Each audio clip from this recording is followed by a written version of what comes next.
L Shaddai communications. Isho മിശിഹായ്ക്ക് സ്തുതിയായിരിക്കട്ടെ.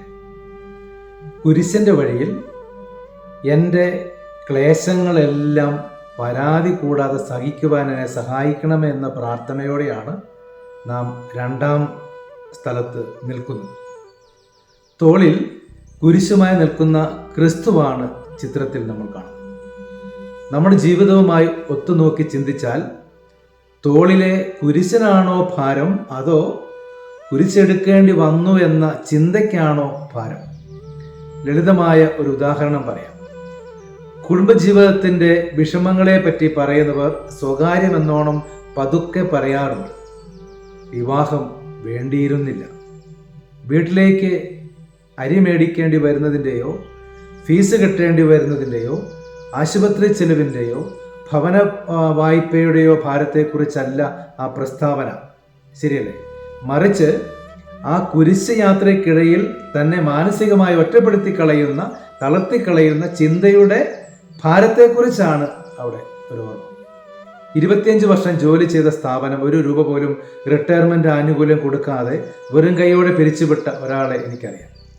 ആ പണം കിട്ടിയില്ല എന്നതുകൊണ്ട് അദ്ദേഹത്തിന് ജീവിതത്തിൽ വലിയ കുറവുകളൊന്നും വന്നിട്ടില്ല. പക്ഷേ താൻ ആയുസ്സും ആരോഗ്യവും കഴിവും നൽകിയ സ്ഥാപനം തന്നെ വഞ്ചിച്ചു എന്ന ചിന്തയുടെ ഭാരം അദ്ദേഹത്തിൻ്റെ എത്രയോ വർഷങ്ങളിലെ രാത്രി ഉറക്കങ്ങളെ എത്ര സാരമായി ബാധിച്ചു.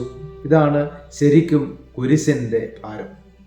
ഏറ്റെടുത്ത ജോലിയിൽ, ദാമ്പത്യത്തിൽ, സന്യാസത്തിൽ, പൗരോഹിത്യത്തിൽ, കടമകളിൽ, ഉത്തരവാദിത്വങ്ങളിൽ 25 എണ്ണത്തിൽ 24 തികഞ്ഞ പൂർണ്ണതയോടെ ചെയ്തിട്ടും പൂർണ്ണതയെത്താത്ത പോയ ഒന്നിനെക്കുറിച്ച് കുറ്റപ്പെടുത്തലും വിമർശനവും കേട്ട് നിരന്തരം വേദനിക്കേണ്ടി വരുന്നവർക്ക് മനസ്സിലാകും മനക്ലേശമെന്ന കുരിശിൻ്റെ ഭാരം.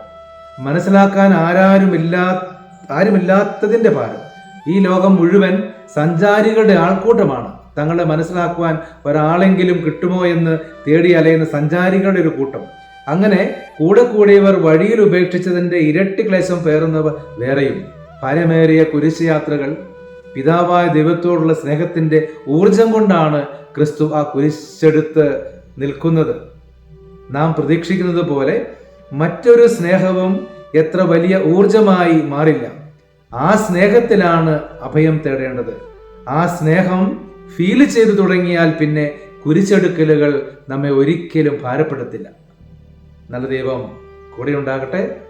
ദൈവം നമ്മെ എല്ലാവരെയും അനുഗ്രഹിക്കട്ടെ.